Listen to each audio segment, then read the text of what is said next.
Avatar: The Last Airbender was the spark that started my love for drawing when I was young. And while I gave up on drawing many years in between, this amazing show, surprisingly, was the catalyst that jump-started my love for drawing yet again through my remastering Avatar series. That's why I'll be attempting to take Team Avatar and mash them up with characters from another franchise that I love, and that is the Marvel Cinematic Universe.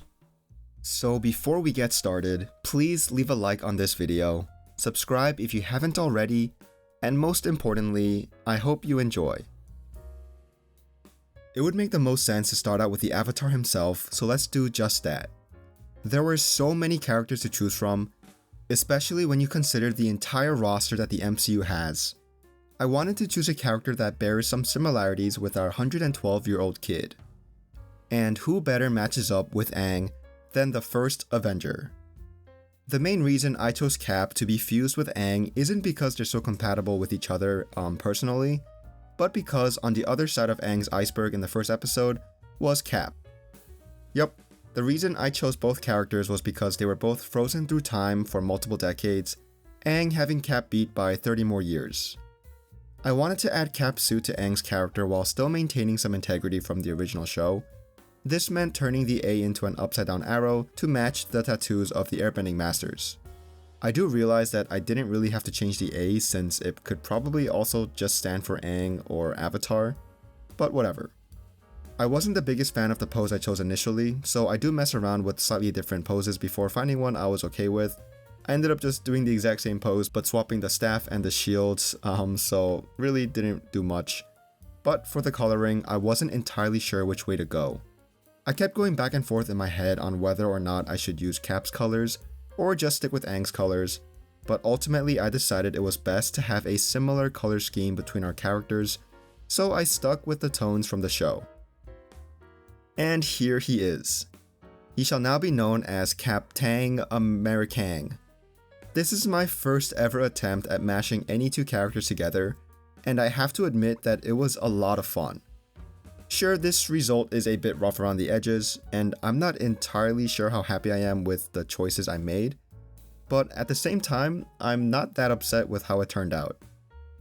But enough about Aang, or Captain. Let's move on to Katara.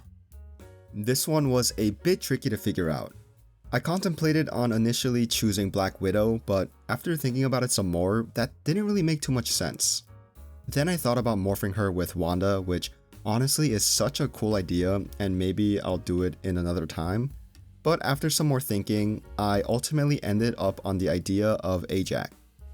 For those of you who didn't see Eternals, which might be quite a lot since it was pretty poorly received, although I liked it, Ajax is a member of the Eternals.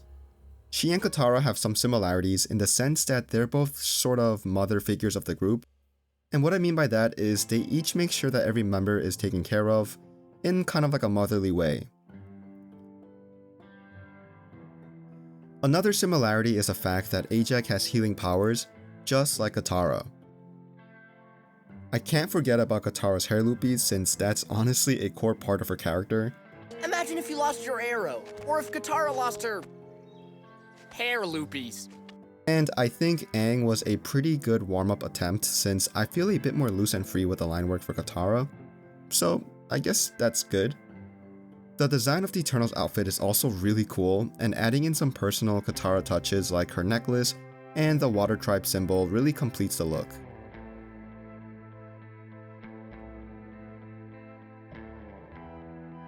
The Water Tribe color scheme also does a great job of complementing the outfit, at least in my opinion, but what do I know? I'm just colorblind. Let me know down below your thoughts. But yeah, Katara and Ajax were definitely more fun to mash up, and I'm a big fan of how it turned out. I was pretty worried at first because I didn't know exactly how I was going to draw Katara, but I think I did a good job of showing her in my style. But yeah, let's move on to the next character. Now that we finished one member of the Southern Water Tribe, it was time to move on to the other one. Sokka, aka Mr. Sarcastic, was one that had way too many possibilities. After some consideration, I decided to take his talents to the Guardians of the Galaxy and combine him with Star-Lord. These two seem like such the perfect fit in the sense that they're both super sarcastic, very goofy, sometimes to a fault. They love to make plans and lead the group even though they themselves may lack the strength or the ability of other members. They also have tragic romantic outcomes. One lost his partner's soul and the other's partners became one. Well, technically spirit is the more exact term, but you get what I mean. That's rough, buddy. They also have storylines where they're chasing after their fathers, although I do have to say that Ego and Hakoda are on completely different ends of the spectrum. Like, completely different. And I guess another similarity is that they both lost their mothers at a young age. And they also have a sister. Spoilers for the Guardians Holiday Special, and I guess a line in Guardians 3 if you haven't seen those. But I'm sure they have even more similarities if I dive deeper, but I got kinda lazy after I listed off the ones I just said. But yeah, I pretty much just added a Water Tribe spin to Star-Lord's outfit. I kept his mask mostly the same since that's the most distinguishable part of his character. I changed his blasters to boomerangs, of course, just to fit the world better.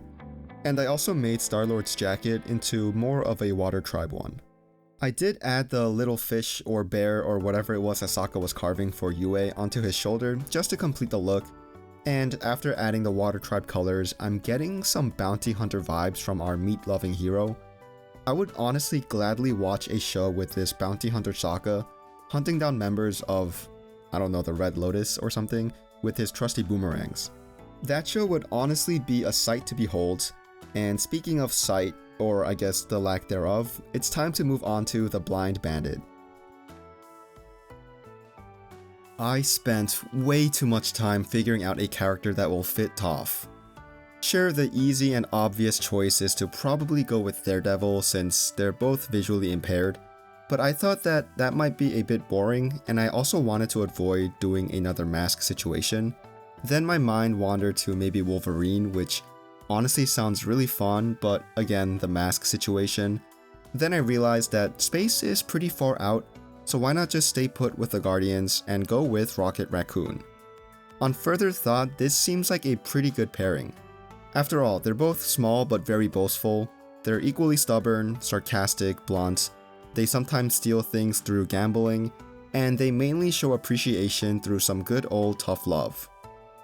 The biggest issue I have with the character of Rocket, however, is the fact that he is a raccoon. Don't call me a raccoon! I'm sorry. And I really didn't want to draw Toph as a raccoon, I mean a trash panda. So the next best bet was to give Toph some of Rocket's features while still trying my hardest to keep her human.